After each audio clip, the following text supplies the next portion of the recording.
Thank you so much. It's great to be here. This is a huge subject, and we may not get to the end, but I'd like to give you a brief introduction to Daoism this morning and talk a little bit about its relationship to Chinese art.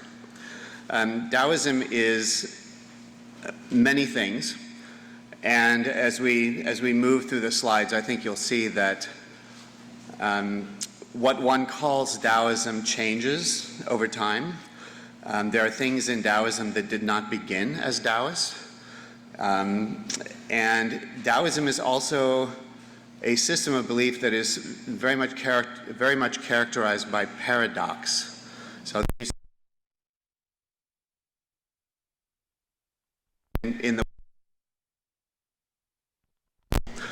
and indeed it begins as a philosophy in the late Bronze Age, and I'll take you through its early beginnings. But Daoism is also a religion, and in America we don't tend to think of it as a religion, but it is, by the end of the Han Dynasty, by the end of the 2nd century of the Common Era, it has become a religion, and by that I mean an organized system of belief with temples, with priests and priestesses, with ritual, with liturgy, essentially a church. And it's often, Daoism as religion is often referred to as the Daoist church. But here's the first paradox. Daoism becomes a religion with a huge pantheon of deities, but no supreme deity. So, chew on that. I'll show you soon what we mean. Also, Daoism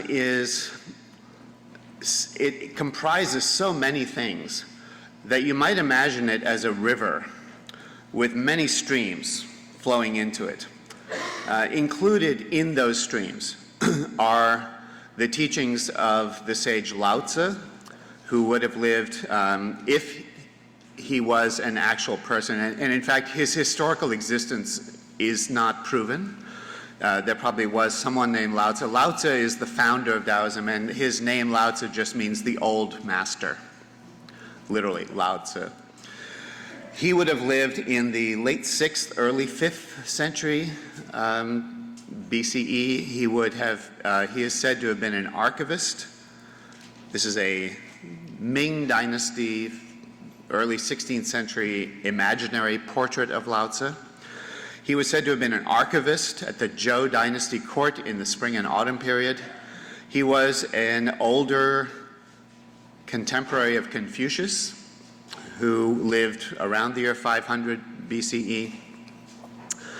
And the story of Lao Tzu begins something like this. Lao Tzu was a philosopher, a teacher, an archivist at the Zhou Dynasty court in the late Bronze Age. He was also said to have been a diviner. And at one point when he was very old, he essentially became completely fed up with humanity and decided to leave China. And he's always shown riding on an ox, and he leaves and he disappears off into the west, heading basically towards Tibet, and disappears. No one ever sees him again. He, however, and by the way, that's a bat flying over his head. If you wonder what that it's not a drop of ink at the upper left, it's a little bat flying. Bats, as you know, are common symbols of good fortune in China. And this is a depiction of Lao Tzu, again riding on an ox, from a Ming Dynasty wonderful illustrated woodblock printed book, which consists of the biographies of Daoist immortals. And Lao Tzu, although he was a human being like us, lived in this world, goes through a kind of apotheosis long after he dies. He is seen both as an immortal and, as we will soon see, as a cosmic deity. But we'll get to that later. This is a rare painting of Lao Tzu leaving China. Here he's not riding on the ox, he's actually being pulled by the ox in an ox cart. He has several attendants. And the story goes, the sort of traditional story of Lao Tzu, and you see he's an old man, he's got long white hair, a white beard. He comes to the frontier, he comes to the border of China, the western border, beyond which is unknown, the western regions. And as he approaches the border, the frontier guard, who is the man kneeling in front of him on a little mat, sees a pulsating purple light in the sky, and he knows someone important is coming. And Lao Tzu comes into view with his ox. And this border guard, whose name is Yin Shi, recognizes immediately from these phenomena that Lao Tzu is a sage. Lao Tzu is a very wise teacher. And before Lao Tzu actually leaves China, Yin Shi, the border guard, asks him to dictate his wisdom to him. And at that moment, Lao Tzu dictates the text of the Tao Te Ching, the earliest Taoist classic text. It's a very short book. It's also known in Chinese as the 5,000 words, because that's roughly how long it is. You can read it in an afternoon if you're a quick reader. I'm a very slow reader, so. But it consists of a little over 54 short chapters, and it is the first book in Chinese history to discuss this thing called Tao. Now, what is Tao? What is this word that's at the root of Taoism?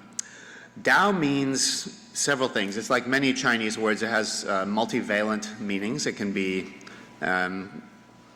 it has several meanings, but the two primary meanings are, first of all, a road or a way, and Tao is often translated as the way with a capital W, and it also means to speak, to say. So two totally different meanings. And in the very first line of the Tao Te Ching, Lao Tzu uses both meanings of that word in one sentence. What does it mean, the way? It's a very mysterious thing to talk about. The Tao can be described as, first of all, emptiness, a void. A void that paradoxically, spontaneously generates reality. So it can also mean the way of the world, the way of the universe, the way the universe functions. It can mean a force. But it is itself a paradox. It is something and everything, it is nothing and everything simultaneously. So if you can master that, you've already passed the course. And we're going to talk, after we talk about Lao Tzu and early Taoism, we're going to talk about cosmology. And that's where this concept of emptiness spontaneously giving birth to the world really becomes important. This is a Tang Dynasty handwritten text of the Tao Te Ching. This was found at the Dunhuang Caves in far western Gansu province, known for its brilliantly painted Buddhist cave temples, sculptures, and its famous sealed library, which had thousands of texts, mostly Buddhist, sealed up in a cave at Dunhuang in about the year 1000, and then reopened for the first time around the turn of the last century, around a little after 1900. Most of the contents of this so-called library cave, which included many Taoist texts, because Dunhuang as a town had both Buddhist and Taoist temples. In fact, the man who found the cave was a Taoist priest. And most of the manuscripts that were found here in paintings are now in London and Paris, thanks to two Western explorers, the Hungarian Sir Aurel Stein, who worked for the English government, who was the first Westerner to come to Dunhuang, and because he didn't really read Chinese, and incidentally, there are texts in over 20 different languages found in this library cave. Some of them are completely lost. There are two or three Western Tibetan languages which have never been deciphered because they stopped being used after the time when the library was sealed. There are texts in Hebrew. A psalm, one of the psalms in Hebrew folded into an amulet, probably carried by a Persian merchant across the Silk Road. That ended up in the Dunhuang Library cave. Most of the texts, however, in Chinese, and amazing paintings as well. After Oral Stein came there, within, I think, a year, or less than 2 years, a great French scholar, Paul Pelliot, arrived. Pelliot could read about 8 or 10 languages. And he managed to cajole his way into the cave. There's a famous photograph of him with an oil lamp studying manuscripts, and behind him the scrolls go from the floor up to the ceiling. Just a wall of thousands of rolled up texts, of which this is one. This is one of the earliest texts of the Tao Te Ching. And it starts with a long preface, but about halfway across the page, it starts with what's called the Tao Jing. The book itself is called Tao Te Jing. Jing is a classic text. Jing is a term for a sacred text or a Confucian classic. The Confucian classics are called Jing. You've all heard of the I Ching, the Book of Changes. That's literally change classic. The Shu Jing, the Book of History. The Shi Jing, the Book of Poetry. Jing in China usually means a classic text, an ancient text. But in Buddhism, any Buddhist sutra in Chinese is called a Jing. Lianhua Jing is the Lotus Sutra. Huayan Jing is the Flower Garland Sutra, the Avatamsaka Sutra.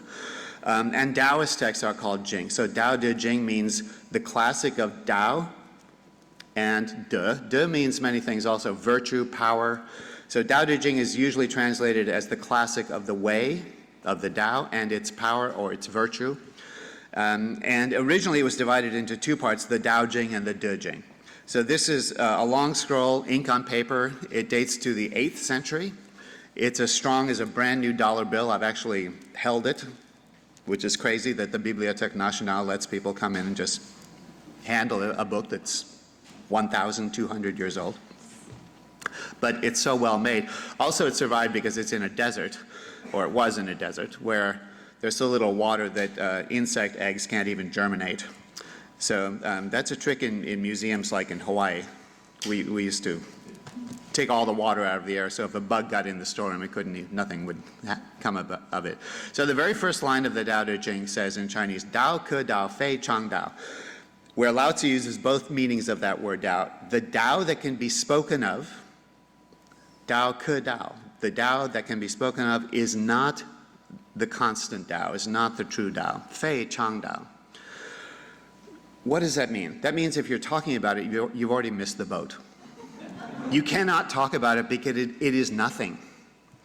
And once when I was trying to be an astronomer as an undergraduate, which because I failed calculus, I became an art historian.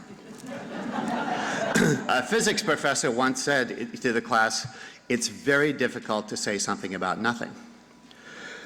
Of course, art historians do this every day. But the very opening line of this book is a paradoxical statement. I mean, it's something, the Tao that can be spoken of is not the true Tao.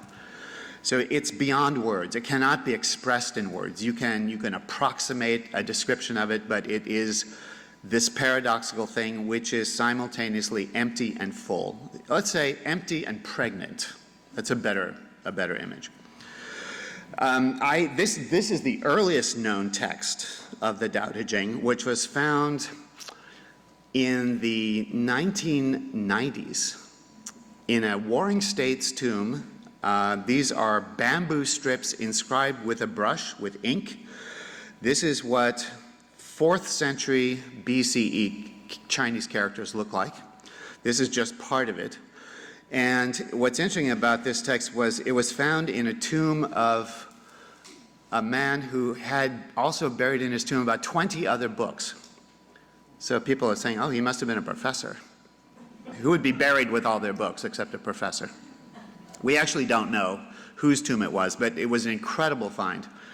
It included many other books, some which were not even known. There's a great book on the origin of the universe called Tai Yi Sheng Shui, meaning the Great One gave birth to water. This always reminds me of the pre-Socratic philosopher Heraclitus, who was fond of saying, all is water. Well, water plays a big role in Daoism as a symbol. Water, and Lao Tzu in the Tao Te Ching often uses that symbolism, that image of water as something that sinks very low by its very nature. He uses water as something, the characteristics of water, something human beings should aspire to, should imitate.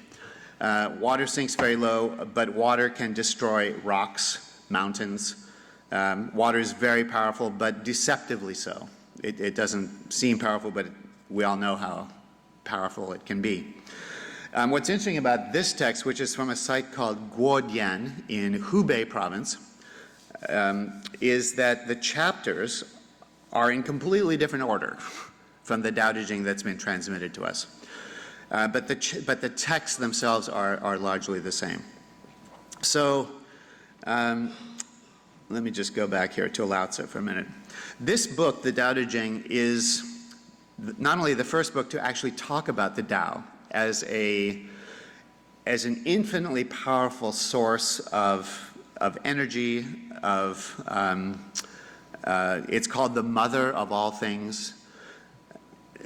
And it also, it's an interesting text in part because it's so short. And if you haven't read it, I really recommend getting it. There are many English translations. My favorite is by the great English poet and translator Arthur Waley, who was a great genius, also a wonderful poet. He was employed for a while by the British Library, and the story is in one 6-month period he learned classical Chinese, and in the next 6 months period he learned classical Japanese. He then translated The Tale of Genji from classical Japanese into English. He translated many, many books on Chinese poetry. Because he was a poet, he was a really gifted translator. And I think his translation of the Tao Te Ching is maybe the most poetic. It's very beautifully written, but this is such a mysterious text also that every translation is in some way different. That's why if you're really interested in it, you should get 2 or 3 translations and compare them. But I recommend Arthur Waley's translation. You can get it on Amazon used for about $5. Published, I think, by Grove Press. The book is very much a guide for how to live your life, how to cultivate humility, the dangers of cultivating wealth, power, and ego. It's very much a guide for a ruler. And one thing, I mention that because in the past 100 to 200 years, a common idea is that Daoism is superstition. Daoism is something that farmers and peasants do. That is not true. Daoism is a product of elite Chinese culture, of the most sophisticated, complex thinkers and writers. Daoism has played a huge role politically in Chinese history, in the Tang Dynasty, in the Song Dynasty, in the Ming Dynasty particularly. The Tang Dynasty emperors traced their own lineage directly to Lao Tzu. They happen to have the same last name, Li. So, the first Tang emperors said, oh, we're in charge now, and by the way, Lao Tzu is our ancestor. And they insisted that every town in China have a Daoist temple in the 7th century already. In the Tang, civil service exam takers were forced to memorize and were tested on their knowledge of the Tao Te Ching. That didn't last forever, but it's a sign of how important Daoism was. Daoism is very much about not only living in harmony with the world and with nature, living in balance. Lao Tzu lived at a time in the late Bronze Age when this is the time known traditionally in Chinese history as the period of 100 schools of thought. There were philosophers running all over the place, mostly fixated on how to create a harmonious society, which was Confucius's main preoccupation. Confucius was not interested in the afterworld. He was not interested in the heavens. He was interested in how do you create a harmonious society. That's what Confucian philosophy is all about. It's about taking personal responsibility and cultivating harmony in all of our relationships with our parents, our spouse, our partner, our children, our king. I'll talk more about Confucius in a minute because he's said to have a very interesting meeting with Lao Tzu. And I think I might have a slide of that meeting. From a Han Dynasty tomb. So the book is very much about harmony. The book is about, I think one of the big contentious issues in the late Bronze Age among philosophers was, how does one best rule a country like China? There were some who said you rule a country best by force. You force people to do the right thing. Lao Tzu said just the opposite. Those who use force are idiots. You know, he doesn't talk about this, but there's a yin way and a yang way. And we're going to talk a lot about yin and yang because it's the fundamental structure of the traditional Taoist worldview is all about these two forces, yin and yang, and their interaction. But Lao Tzu says, he stresses this concept of non-action, wu wei. There's a famous line, I think, in the Tao Te Ching that says, do nothing and there's nothing that will not be done. Another paradox. So I could talk for 8 hours about the Tao Te Ching, but we're going to go to the next great Taoist philosopher, Zhuangzi. Zhuangzi lived, again, if he lived, and he was an official in the late Zhou dynasty also. He's called Keeper of the Lacquer Garden. And he was the main follower of Lao Tzu. This is an imaginary portrait of Zhuangzi sleeping on a rock. This is by a Ming Dynasty painter named Lu Zhi. He's one of many students of Wen Zhengming in the 16th century. Zhuangzi's book is different. It's much longer. It is called the Zhuangzi. It bears his name. His name just means Master Zhuang. Zhuang is a fairly common last name in China. Zhuangzi reiterates a lot of Lao Tzu's teaching about ideal ways of living, of behaving, especially toward other people and also toward the world. But Zhuangzi's book is different. It consists of many, many short stories. And the purpose of Zhuangzi is twofold. One is to make the point that everything is relative. So if you have one point of view, there will be another point of view that probably is equally valid or will appear to be equally valid to your point of view. This is something he hammers over and over again. Everything is relative. He loves to use the picture of the frog at the bottom of a well who looks up and sees this little circle of the sky and he thinks that's the whole sky, and this giant bird flies over and just says, "You poor pathetic frog, you'll never understand that the world is infinite." But those are two relative points of view. So the first point is everything is relative, and that's a leitmotif that runs through all Taoist teaching. The second is that human beings are crazy. And Zhuangzi also hammers home how ridiculous human beings are. He makes a mockery of human behavior over and over and over again. It is one of the most amusing books ever written, and I really highly recommend it. The best English translation, and probably one of the few, is by Burton Watson, who was a professor at Columbia, recently passed away. An incredible translation. I'll give you one or two examples of stories from the Zhuangzi. This is a famous one in the painting that Zhuangzi himself tells. I'm sure many of you have heard of it. He falls asleep and he dreams that he's a butterfly. So in the painting are two butterflies, just to symbolize that dream. And he's never been happier in his life. He's flying around, flitting about, free as a bird, free as a butterfly. And then he suddenly wakes up. And he suddenly is not sure who had the dream. Is he Zhuangzi that dreamt of a butterfly? Or equally possible, is he now in the dream? Is he a butterfly dreaming that he's Zhuangzi? This is very interesting because dreams play a big role in Daoism, as they do in many world religions. Dreams are very, very commonly encountered in Buddhism as well. But this is one of the most famous images of Zhuangzi. And even just paintings of butterflies in traditional China will bring to mind this story. Let's talk for a minute about cosmology. Cosmology in China is very much linked to Daoism, but the basic ideas of how the world is structured actually predate Daoism by many centuries. This is a symbol of yin and yang within a circle, which represents the totality of the Tao.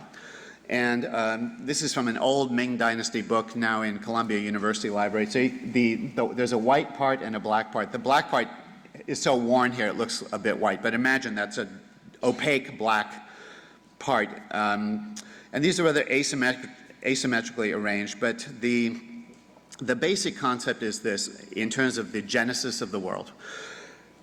And these concepts are actually written down and preserved in very early Han Dynasty texts from the 2nd century BCE. Imagine first you have nothing. You have the Tao, which is empty. Spontaneously generated from the Tao is energy, qi. And Daoists and most Chinese traditionally viewed the world as made up of energy, patterns of energy. The Chinese somehow intuitively understood in the Bronze Age that matter and energy are interchangeable.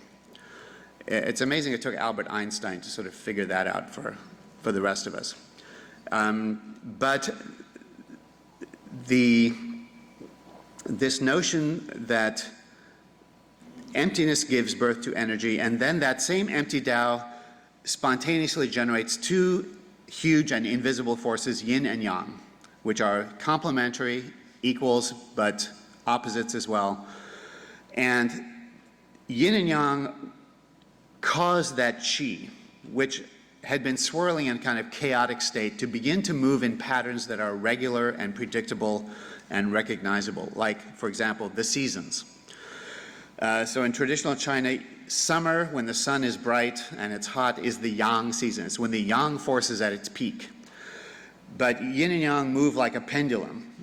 And at the equinox, yang turns to yin. Winter is the yin season. It's dark, it's cold. And based on this very simple model that everything is made of energy, you and I are made of energy, gods are made of energy, the earth is made of energy, planets are made of energy. Along with that, and that's all governed, the laws of nature are governed by this regular, predictable interaction of yin and yang. Along with that is another really important fundamental idea in Daoism, and that is everything is changing. There are no absolutes. The one thing you can be absolutely sure of is everything is going to change. So that's really basic.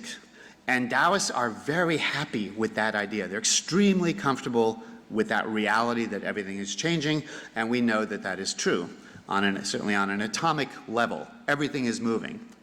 If you've heard of the Heisenberg uncertainty principle, it's the fact that the closer you try and measure something, the less precise it gets, because everything is moving. You can't pin down an atom and measure it. You can do it in indirect ways, but that idea that everything is in flux is a basic construct of modern physics as well. But this is really fundamental to understanding a lot of things in Chinese culture, not just Daoism. This idea of the oldest symbols in China of yin and yang are the dragon and the tiger. And there was an incredible discovery of a Neolithic grave some years ago, a couple decades ago, in Henan province. This is from the mid-5th millennium BC. BCE. This is from the Stone Age. This is prehistoric.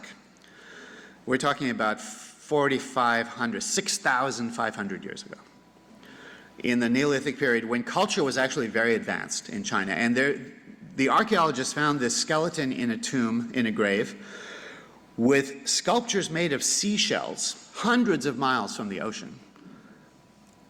This is a diagram of this particular burial. And on the east side, and you'll see at the upper right, an arrow pointing to north. So on the east side is a dragon, and on the west side is a tiger. This is usually how these things are depicted later. These are Sung paintings, late Sung paintings of tiger and dragon. These are in the Tokugawa Museum in Nagoya, in Japan. But throughout Chinese history, long before the invention of this diagram is not that old. This diagram first appears in the 10th century, only 1,000 years ago. and in fact was invented by a Buddhist monk, not even a Taoist. It has become the primary symbol of the Tao, the circle, and the interaction of yin and yang that we use today. All Taoist temples in China, you will see the symbol. But it is a latecomer. The earliest images of symbols of yin and yang are the tiger and dragon. And these correlate with directions, the dragon of the east and the tiger of the west. And as we'll see shortly, these correlate also with yin and yang. So the dragon is the primary symbol of the yang force. The tiger is the primary symbol of the yin force. In these early accounts of Chinese cosmology, the interaction of yin and yang on qi, on energy, of which everything is made, and incidentally, all of traditional Chinese medicine is based on the concept of yin and yang. Acupuncture is very much based on this. Herbal medicine on balancing the yin and yang energies in our own bodies and the proper flow of those energies, since every human body is believed to have a balance of yin and yang energies that flow through the body on these meridians. And acupuncturists are trained to realign the movement of yin and yang on these meridians.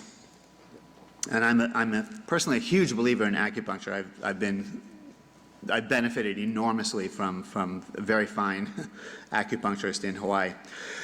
But out of this interaction then comes what the Chinese call the 5 elements. They're similar to, almost the same actually, but slightly different from the 5 elements in ancient Greek cosmology. It's very interesting how things are depicted sometimes in Taoist art. This is a picture of 5 old men walking along. This is a symbolic depiction of the 5 elements. And I couldn't tell you which is which, but the number 5 is what's important. What are the 5 elements, which are also called the 5 phases? The Wu Xing. 2 of them are yang, 2 of them are yin, and 1 of them is neutral. The 2 yang elements are wood and fire. Wood is the element of the east. Fire is the element of the south. The sun rises in the east. All of China is in the northern hemisphere, so the sun is always in the southern sky, except at the solstice. And 2 of the elements are yin. 1 of them is metal, which is the element of the west, and 1 is water, which is the element of the north. So east and south are yang directions, north and west are yin directions.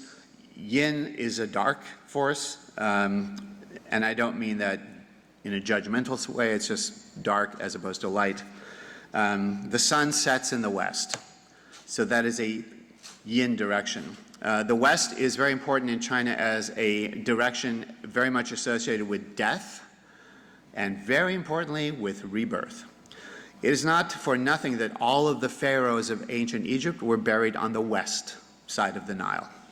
Very similar kind of ideas associating the west with death and rebirth.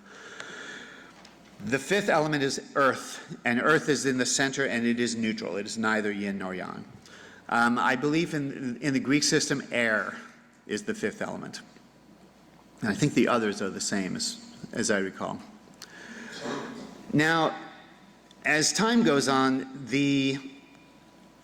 another stream that flows into Taoism is the symbolism of the Book of Changes, the I Ching, which is much older than Lao Tzu.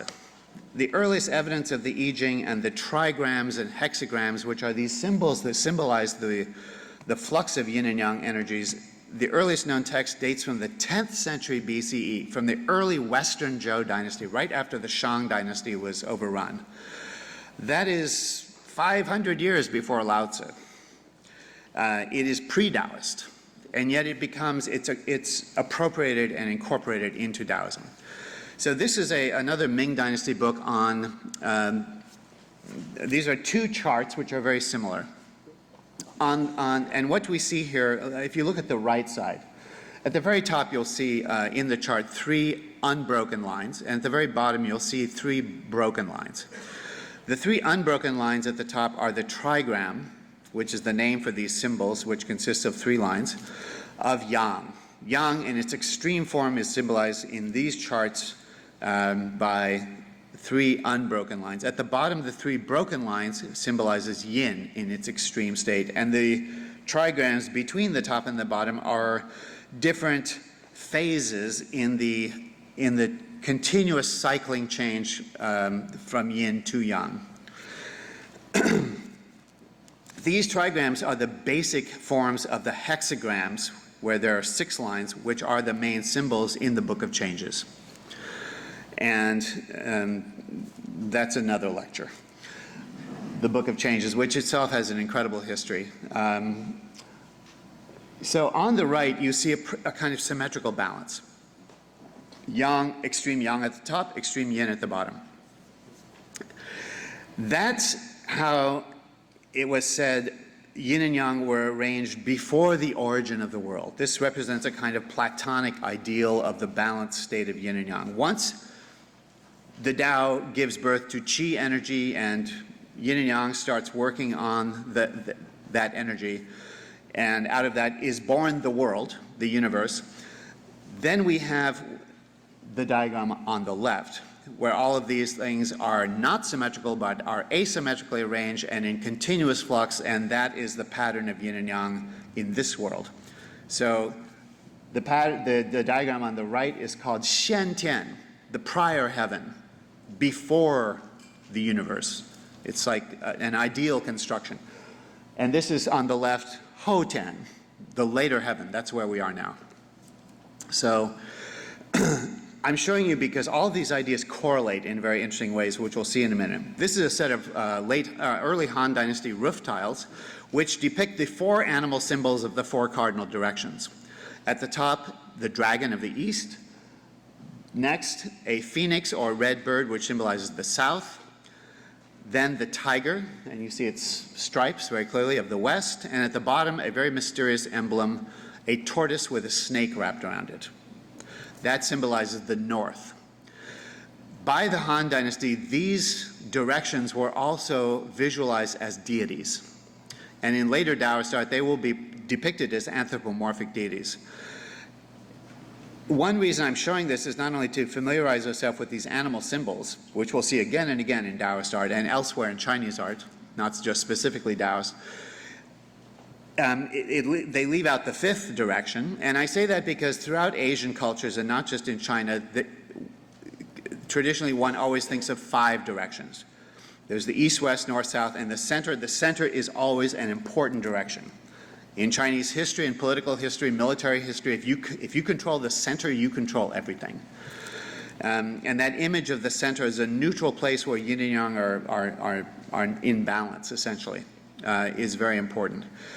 This is a very big Tang Dynasty mirror, which was collected by the great sinologist Berthold Laufer, who started his career in America at the American Museum of Natural History in New York, and they own this mirror, which he acquired in China sometime around 1908, still during the Qing Dynasty. He ended up at the Field Museum in Chicago, where sadly he eventually committed suicide. I think he jumped off a building. But anyway, this is an amazing mirror. It's almost unique. It's about this big. In the very center is the knob, which is in the shape of a frog. So just ignore that for a minute. Right around the frog are the 4 cardinal directional animals. The dragon on the right, the tiger on the left, the tortoise and snake at the top, the phoenix or red bird at the bottom. Then in the next circle moving outwards are 12 animal symbols. These symbolize the Chinese zodiac. Now, the Chinese zodiac also is based on the number 12, but it is significantly different from our Western zodiac. Our Western zodiac is based on the sun. It is a solar zodiac, and it is based on the constellations in which the sun appears to sit in the month that you're born. So I was born in May. I'm a Taurus. The sun hopefully was in Taurus, although the zodiac has shifted a bit if you're really up on astrology. But in China, it's not based on the sun. It's based on the year that you're born, and it's based on the location of the planet Jupiter. Jupiter happens to take 12 years to orbit the Earth. So it's the year that you're born that determines your Chinese zodiac. So in China, I'm a horse. And horses are always, one of their main characteristics are always on the move. That's why I've worked for so many museums since the 1970s. Although I hope to retire in LA if they'll have me. So I hope you all know your Chinese zodiac sign. If you don't, next time you're in a Chinese restaurant, look at the placemat, which usually has it all printed there. You can take that home with you. The next circle has the 8 trigrams, which we have already seen. Do you see them? Okay. And so I think Yang is at the bottom, Yin. This will be the later heaven arrangement. Yin is right there on the left. Then the next band has 28 constellations, and this is how the Chinese depict constellations, little dots connected by lines. There are 28 of them. These are the lunar mansions. So in traditional China, there was a 28-day month, and there were leap days sometimes that had to be added to months to make things all work out. But imagine every month the moon orbits the Earth, and every day it's in a different place, a different constellation. So these are the constellations that reflect the lunar mansions, as they are called. And there are 28 of them. And then the outer band has a long incantation, an inscription that talks about the correlation. But this is a great example of how the Chinese traditionally would correlate different levels of reality.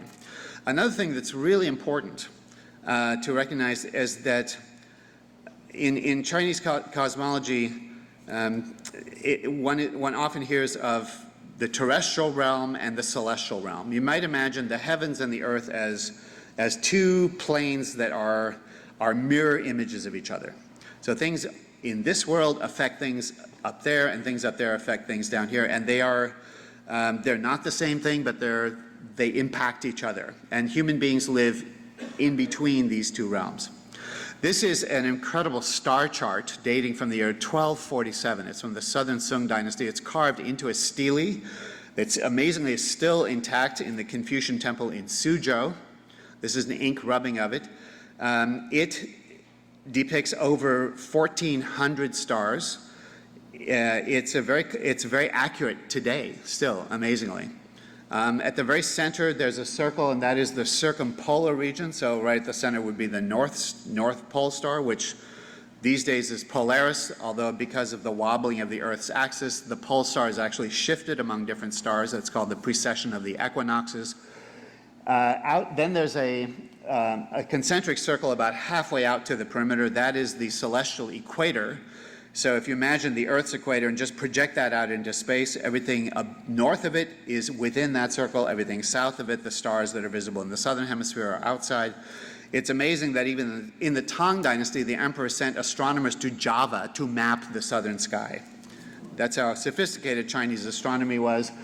The off-center circle that is just outside, slightly off of the celestial equator, is the apparent path of the sun. That's called the ecliptic. And then you can see the Milky Way. There's this band that starts at the bottom, kind of arcs up, goes around and to the left, and it splits. Do you see that? And the split actually reflects clouds of dust that obscure the Milky Way. Even today, if you go outside at night in the country, you will see that. And then on the perimeter are all the major cities of China and how they correlate to these different parts of the sky. And then you'll see these wedge-shaped divisions. These are the Jupiter stations. Those are the 28 lunar mansions. And they're not all the same width. But this is, I'm showing you this because from very early times, the Chinese conceived of deities living in the heavens, living in certain constellations. And one of the earliest gods that we hear of that becomes a Daoist god, he doesn't start out as a Daoist deity, but he gets incorporated, is this one named Tai Yi. Do you see the Big Dipper there? See those big dots connected by lines? And there's a big figure sitting here. He's in the bowl of the Big Dipper, and the handle goes off to the right, and he's got a whole entourage. That big figure there is the god Tai Yi. Very interesting name. It means supreme one, the number 1. He is a very early god who is also associated with the Tao itself. In some early texts, he is equated to the Tao, and he rides in the Dipper, which is one of the biggest constellations. It actually is the biggest constellation if you include all the other stars that go beyond the shape of the Dipper itself. He rides in the Dipper like a chariot, and that's exactly what's shown here in a late Han Dynasty bas-relief carving from the Wuliang Shrine in Shandong Province. And this is an ink rubbing in the Field Museum, I think collected by Berthold Laufer. Anyway, I'm just showing you this to illustrate this concept that deities live in the heavens and are associated with different parts of the heavens. Now, another stream that flows into Daoism is the cult of sacred mountains and early cults of the immortals that start probably even before the Han Dynasty.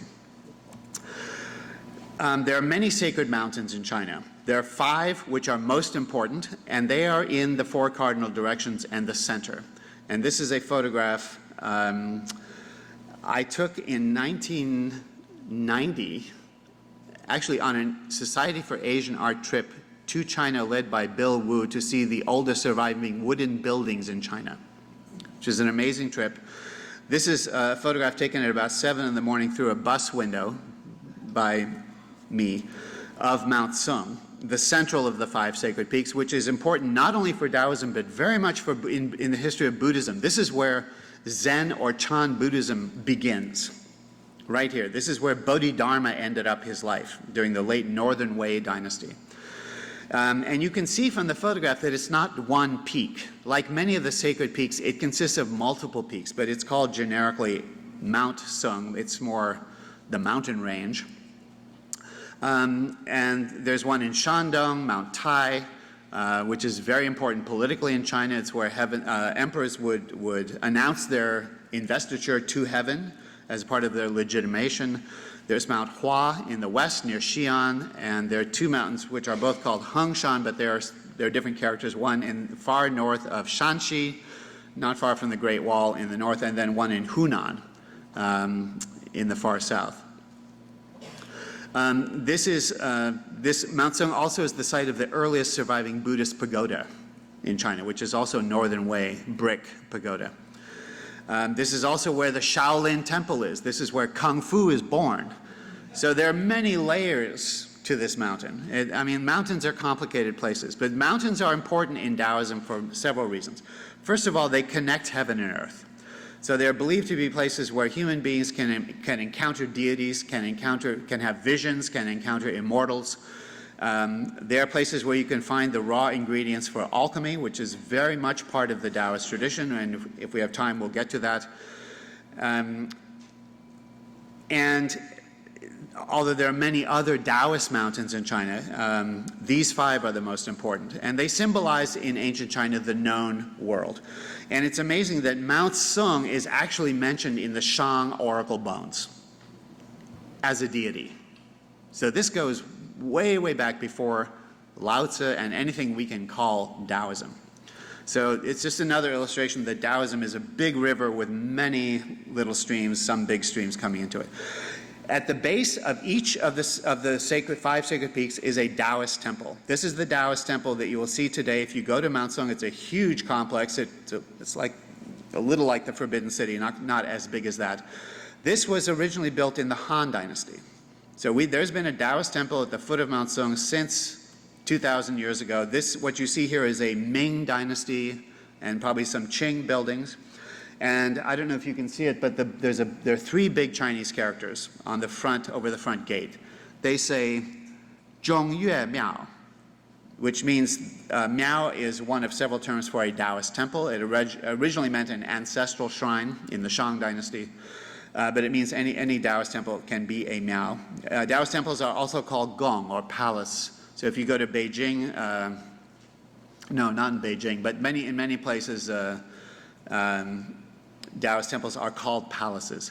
Zhongyue Yue, the middle character, means a sacred peak. Zhong means the center, like Zhongguo, China, central nation, middle kingdom. This is the Zhongyue Miao, the temple of the central of the 5 central sacred peaks. And if you go inside this gate, you will find many tall stelae, and this is one of the most interesting. This is a stele that dates from the Ming Dynasty, but it has carved into it the talismans of the 5 sacred peaks. Talismans, which are a sacred form of calligraphy, have a very important history in Daoist ritual.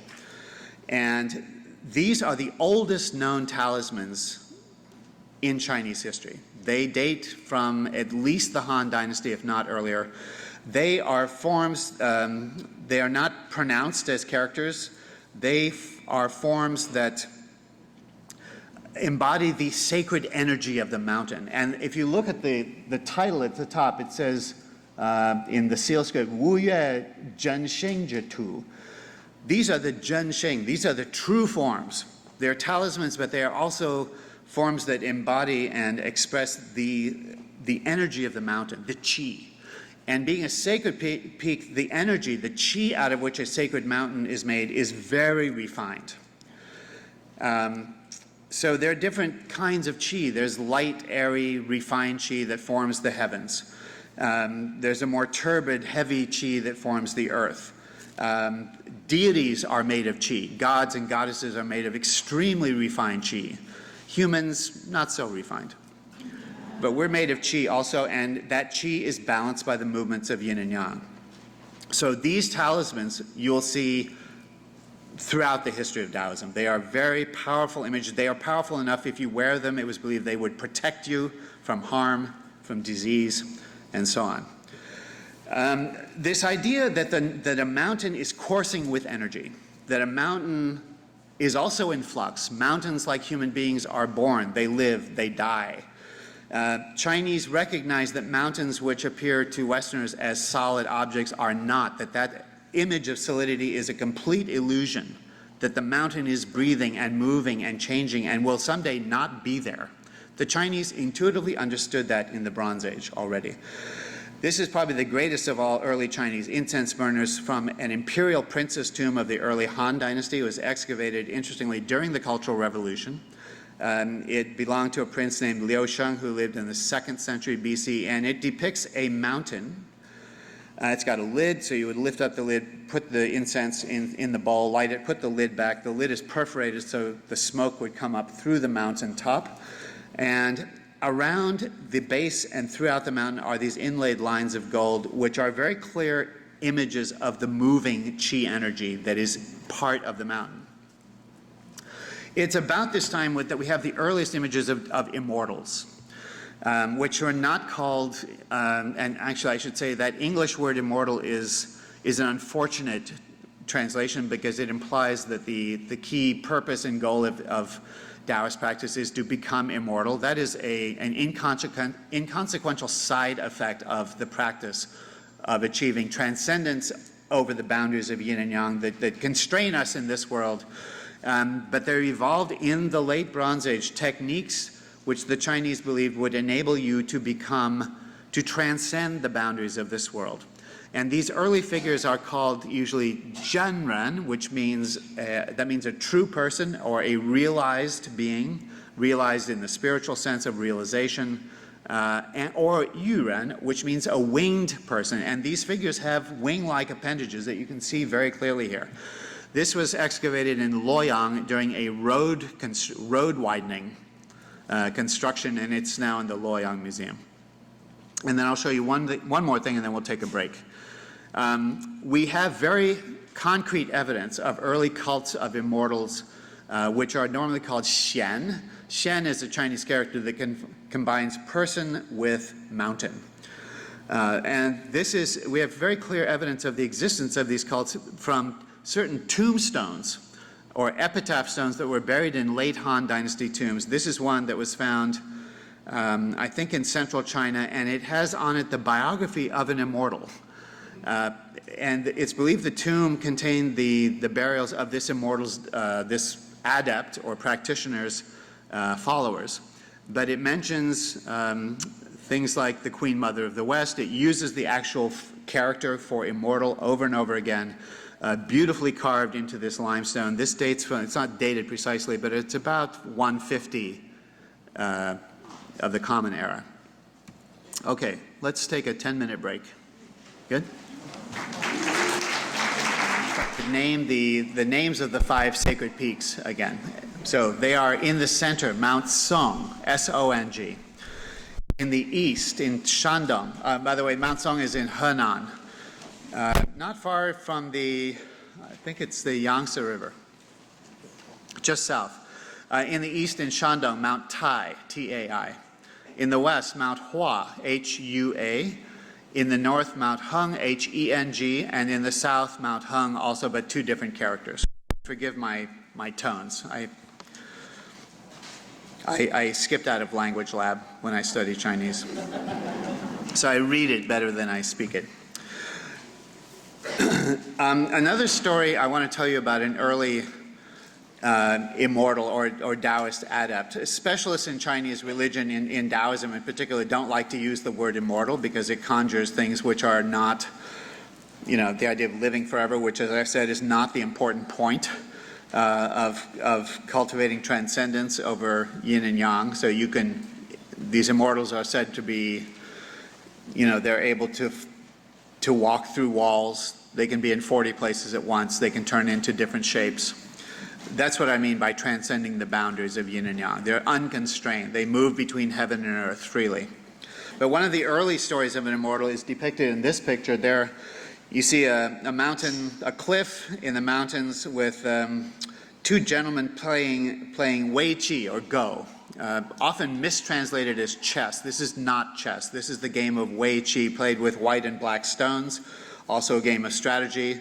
A game which is still very popular today, known as Go in Japanese, which there are national tournaments, certainly in China and Japan, possibly in Korea. It's a very big game in Korea as well. So two gentlemen playing Wei Qi, and off to the left is a woodcutter who is sitting watching them. And it's hard to see, but his axe with which he cuts wood is on the ground next to him. This is a Ming Dynasty painter by the early 15th century painter Dai Jin. It's now in the Art Institute of Chicago, and it depicts the story of Wang Zhe, who was a woodcutter during the Han Dynasty. So this is a 2,000-year-old story. And he goes up into the mountains one day to cut wood, and he comes to his astonishment on a mountain path upon these two men sitting on the ground playing Wei Qi. And he says, "Oh, can I watch your game?" And one of them turns and says, "Sure, have a seat." So he's sitting silently watching them. And after about an hour, one of the two men looks up at the woodcutter and he says, "Oh, the handle of your axe has rotted away." And sure, he looks down, it's just the metal head of the axe. The wooden handle is gone. He realizes hundreds of years have gone by in 1 hour. And he realizes these are not ordinary people. These are two Daoist immortals. And he freaks out, jumps up, runs back down to his village, and everyone he knew had died a century ago. And it's interesting, the Wei Qi game becomes a symbol in Daoist art of the intersection of these two parallel worlds, this world and the world of the Tao, where time stands still, or moves backwards, or moves forwards. I mean, time bends in Daoism. As we know now, time bends in reality, too. It's another gift of Albert Einstein. Time is not the same everywhere. Huge gravitational, massive bodies bend space and time. But that's another lecture. So this painting fascinates me because the only writing on the painting is the artist's signature. He assumes we all immediately know and recognize this story. It's a really famous story. It's depicted very often, not only in painting, but also on blue and white porcelain. Not so frequently, but it was a commonly known story. So we have in this world the five sacred mountains and other Taoist mountains, other Buddhist mountains. One of the great Buddhist mountains in China is Wu Taishan, the mountain of the five terraces in northern Shanxi. It's the home of the Bodhisattva of wisdom, Manjusri, or Wenshu in Chinese. But there evolved also very early in the late Bronze Age the concept of these paradise islands that exist off the east coast of China. 3 of them in particular.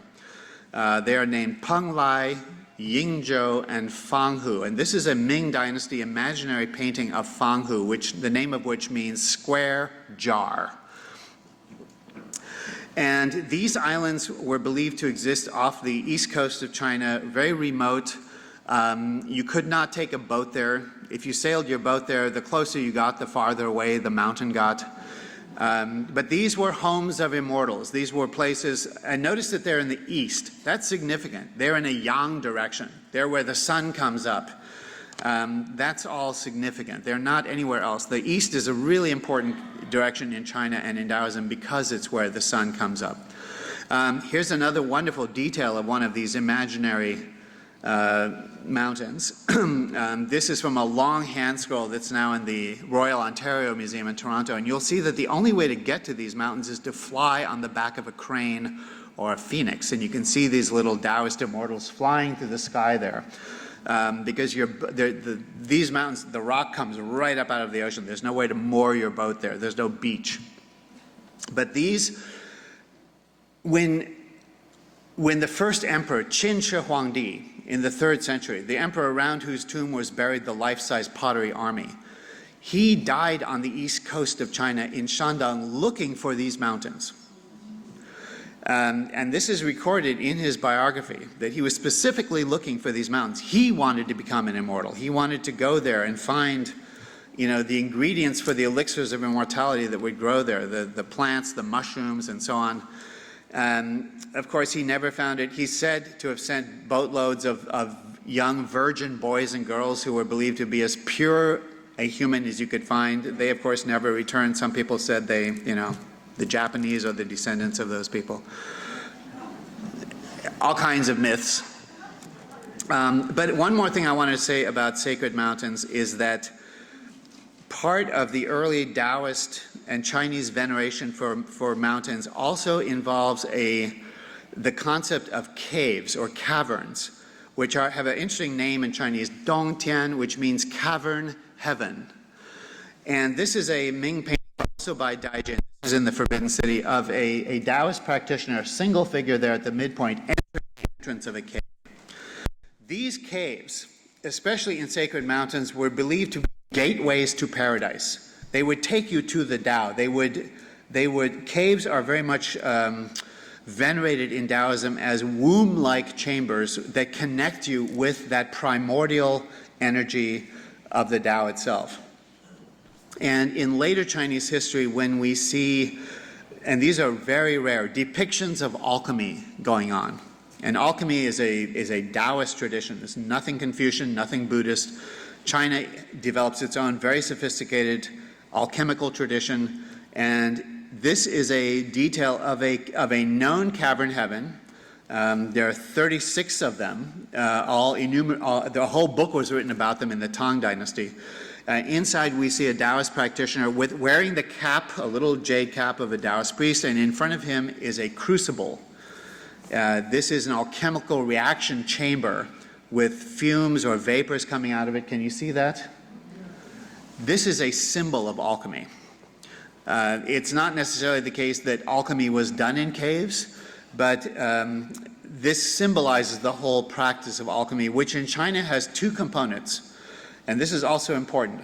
The purpose of alchemy was to manipulate minerals or herbs to create elixirs that could do many, many things. They could cure illness, both physical and mental illness, and could accelerate the process of transcending the boundaries of yin and yang. Accelerate, like an express elevator, becoming an immortal. So there's chemical alchemy, there's alchemy that you do in a laboratory where you're actually manipulating, all kinds of minerals, and the most powerful, the ones that would accelerate you the quickest, were of course the most toxic. Mercury, lead, orpiment. These are also in Western alchemy, the same things exactly, configured a bit differently.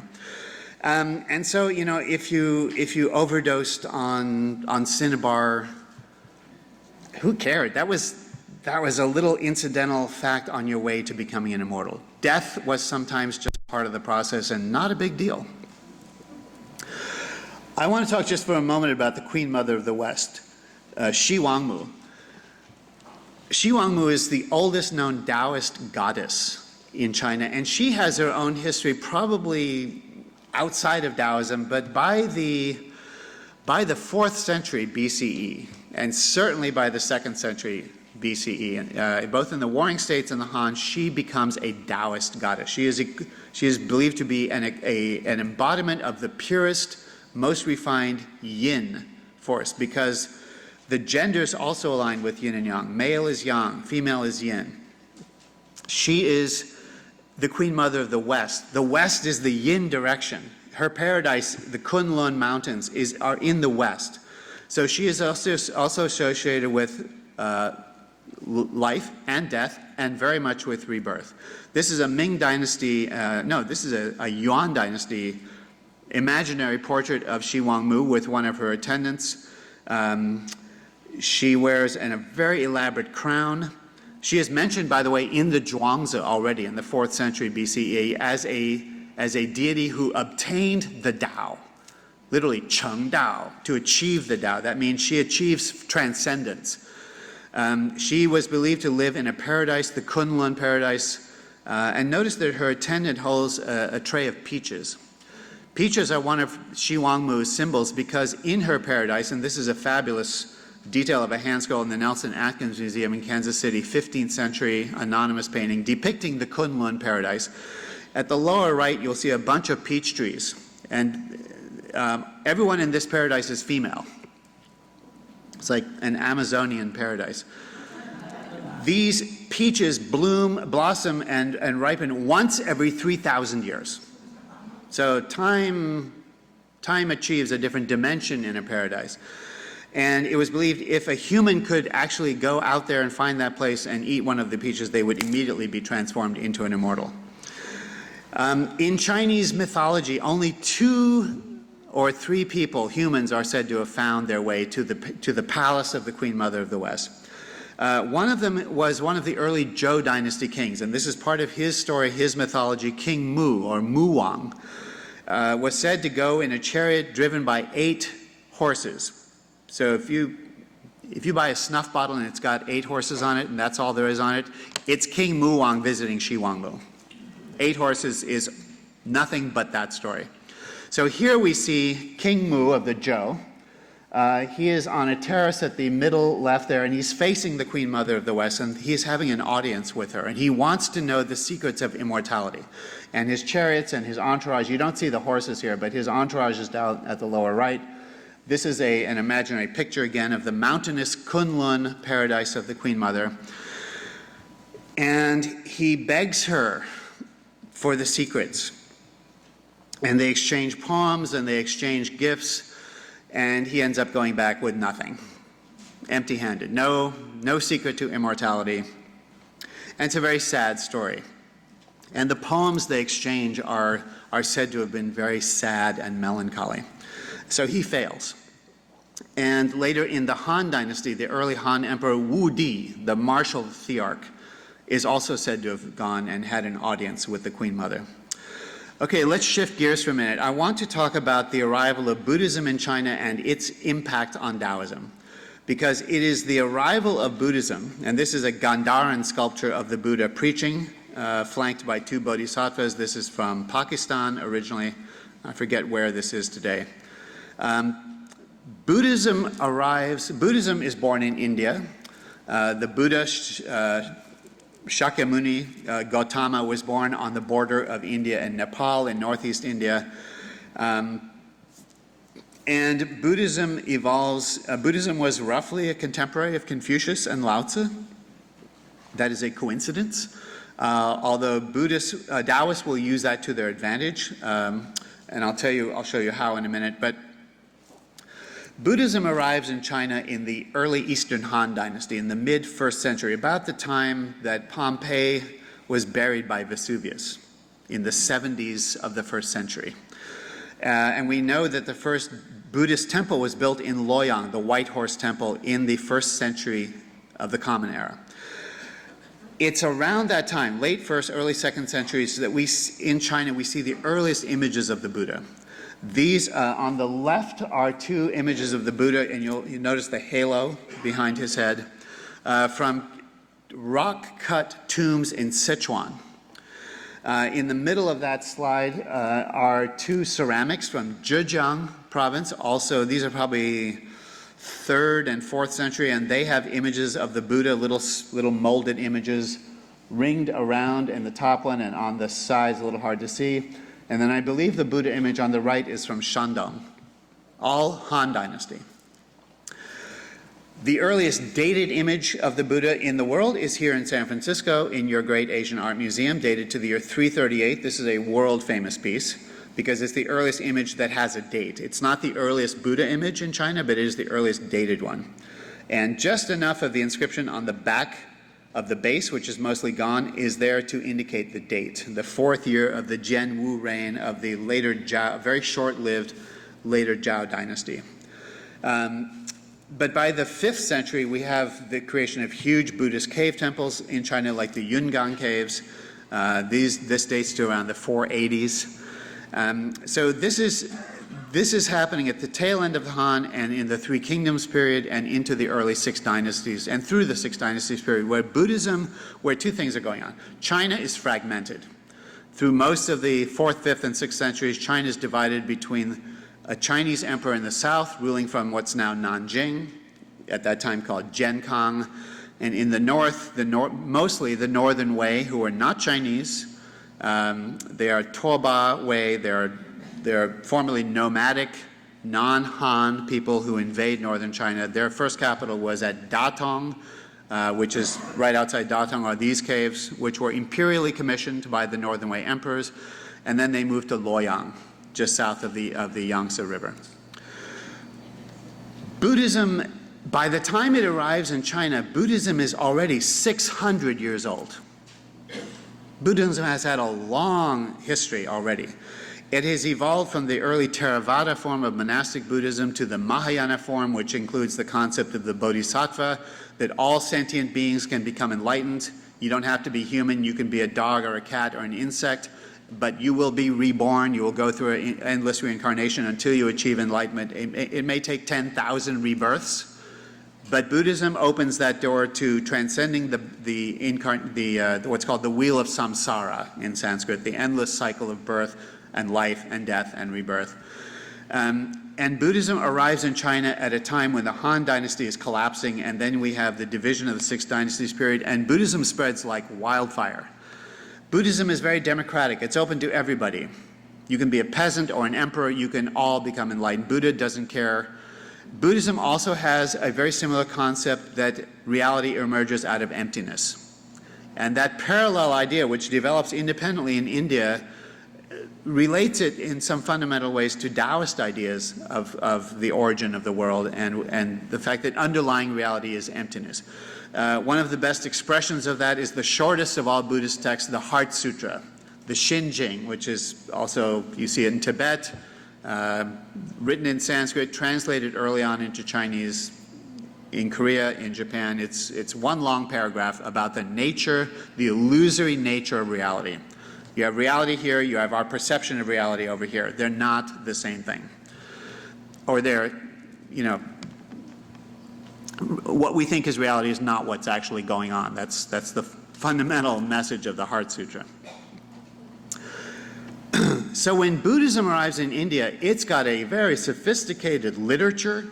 It's got already the Lotus Sutra, the Heart Sutra, the Diamond Sutra, the Avatamsaka Sutra. These are all translated into Chinese beginning in the 3rd and 4th centuries. The greatest period of translating is in the Tang with the monk Xuanzang, who goes to India to obtain books that they didn't have, sutras that they didn't have in China, spends years in India, goes to Nalanda, the great Buddhist university, comes back years later and comes back to Chang'an, to the Tang capital, where Xi'an is now, and creates a whole translation bureau. And many Chinese transcriptions of Sanskrit Buddhist texts or translations at the very beginning, after the title, is the name of Xuanzang as the translator. So Buddhism comes to China with very sophisticated ideas of birth, life, death, karma, nirvana, how to transcend the cycle of rebirth. And Daoism has to do something to survive this very attractive non-Chinese religion. And it is at this moment that Daoism becomes itself a religion. And there's there's several bits of evidence about this from the late Han Dynasty. The first is that in Sichuan, there was a practitioner, a Daoist named Zhang Daoling, who becomes the first Daoist priest. And he has, in the year 142, in Sichuan, a vision of Lao Tzu, not as a philosopher, but now Lao Tzu as a god. Lao Tzu as a philosopher who is deified and has a new name. Not just Lao Tzu, he's now called Taishang Lao Jun, meaning the Supreme Lord Lao. And Lao Tzu, as a cosmic god now, in this vision, tells Zhang Daoling to create a church, to ordain priests and priestesses, because women can also become priestesses in Daoism, and they do every day now. And he creates the first organized Daoist religion, which takes as one of its fundamental texts the Tao Te Ching. And this spreads very quickly in Sichuan, and then when the Han collapses, members of this group, which come to be known as the Celestial Master Sect, or school, because the Zhang Daoling is the first celestial master. He's like a pope, let's say. I hate to say that, but he is called the Celestial Master, Tian Shi. And this sect spreads throughout China, especially among the aristocracy. And I mention that because it's important to recognize that the emergence of Daoism as a religion, which also evolves a large pantheon with no supreme deity, only at the center is emptiness, Tao. I'll come back to that paradox. This is a religion that is attractive to the elite, to emperors, to empresses. There are so many emperors in Chinese history who were ordained as Daoist priests. Not Buddhist monks, Daoist priests, who were ritual masters. One of the greatest was Emperor Huizong of the Northern Song, the great painter, the greatest painter among all the emperors. He was a Daoist priest.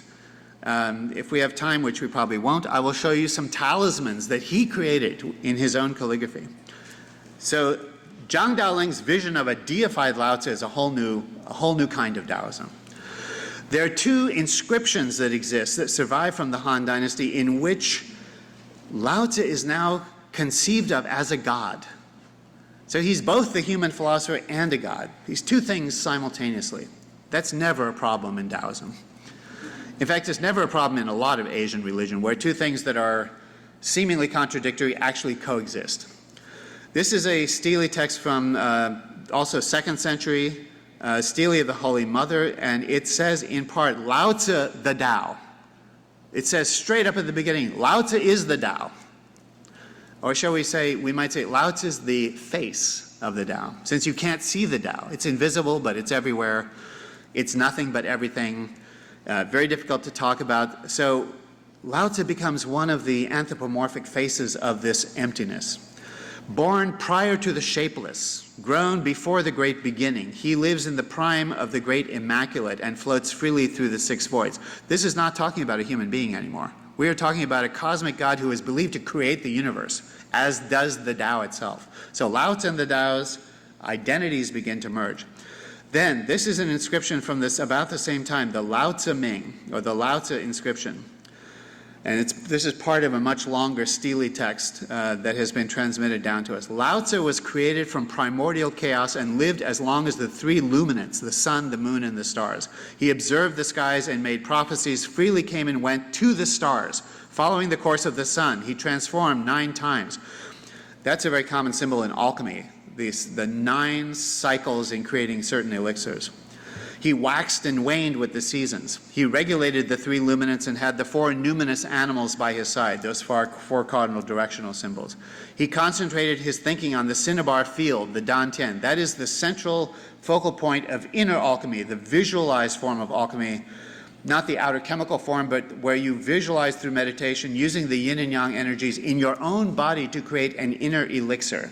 That is a tradition known in China as inner alchemy, Neidan.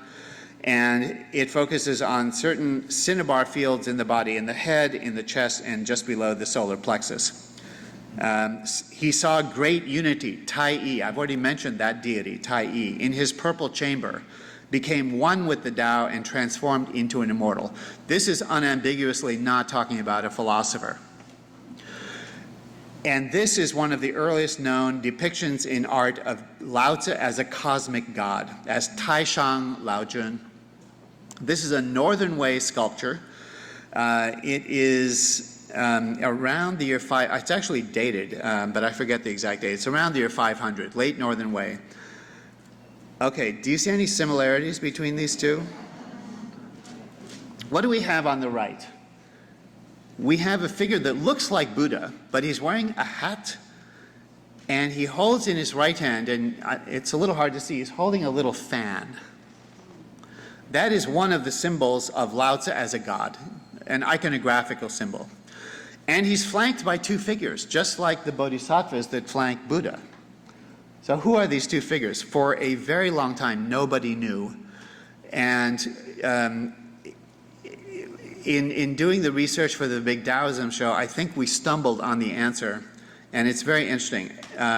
At the center top here is the rubbing of a back of an early Daoist stele in the Field Museum, collected by Berthold Laufer, also from the Xi'an area, dated to around the year 500. In the center, we see Lao Tzu. You see the hat, the fan may be missing, but there's actually a Chinese inscription right next to him that says, Lao Jun Tai Shang, Lord Lao, the supremely high.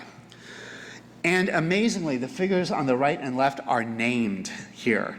The one on the right is called Master Yin, Yin Shensheng, Mr. Yin, literally.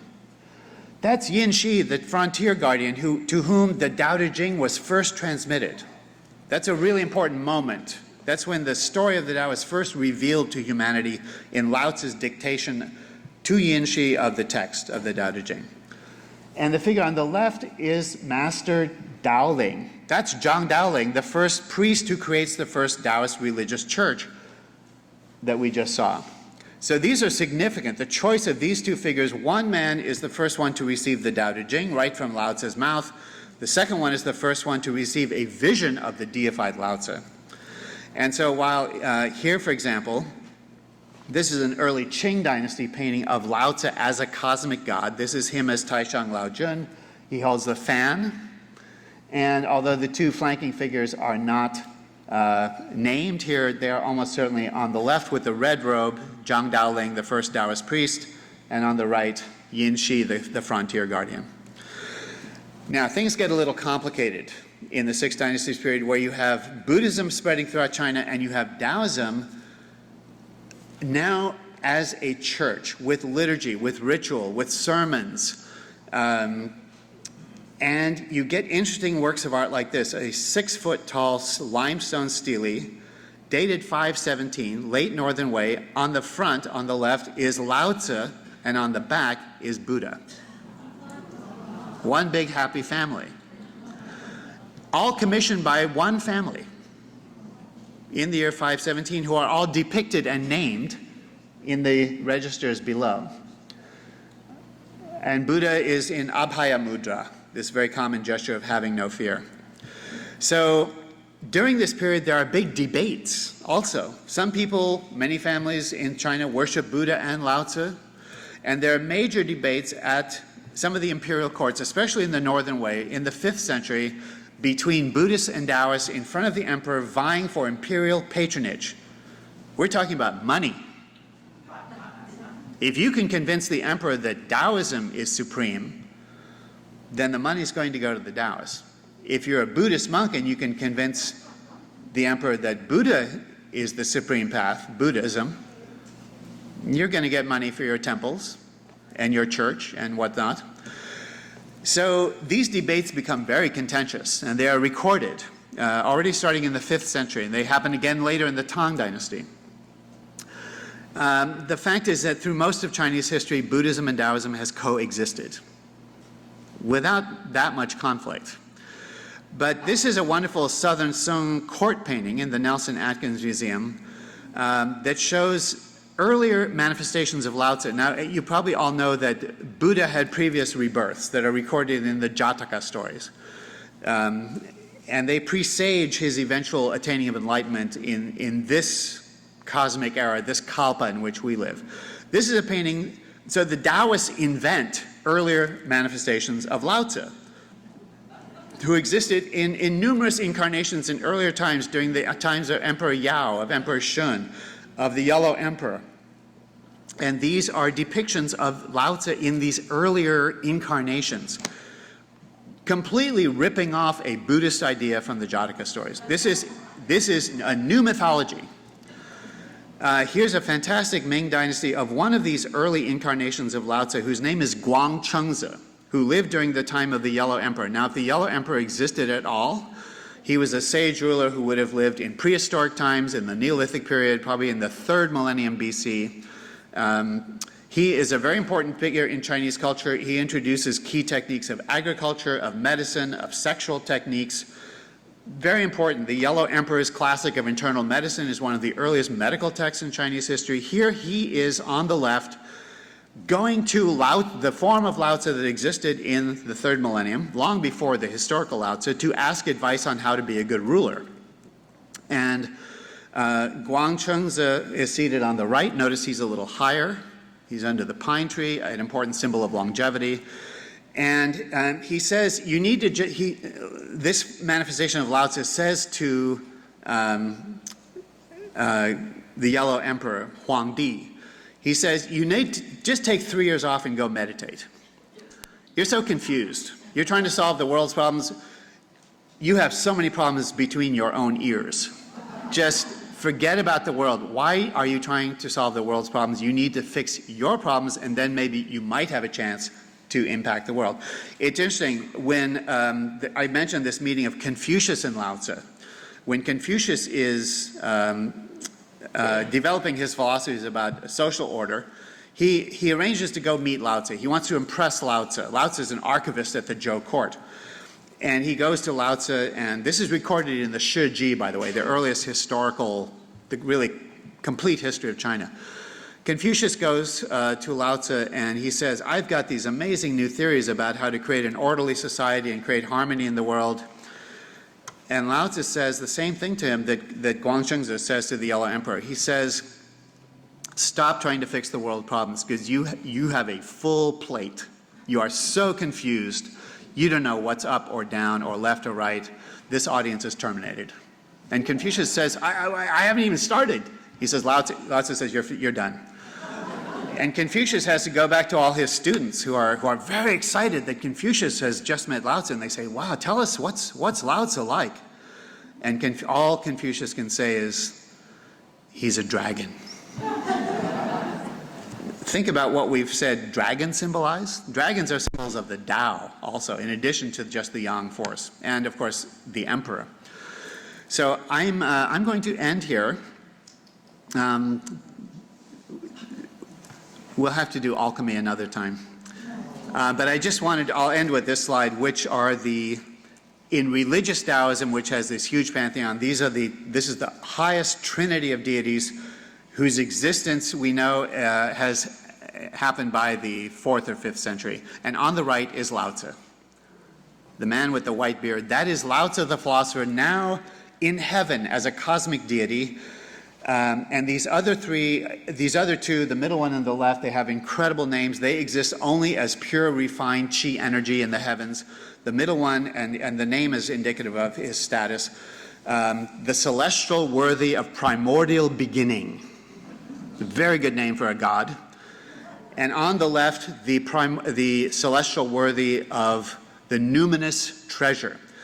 These three also symbolize the main divisions of the Daoist canon, the large number of texts that are part of the Daoist canon. Now almost 1,500 texts. The Tao Te Ching is just one of them. They are texts on alchemy, visualization, celestial journeys,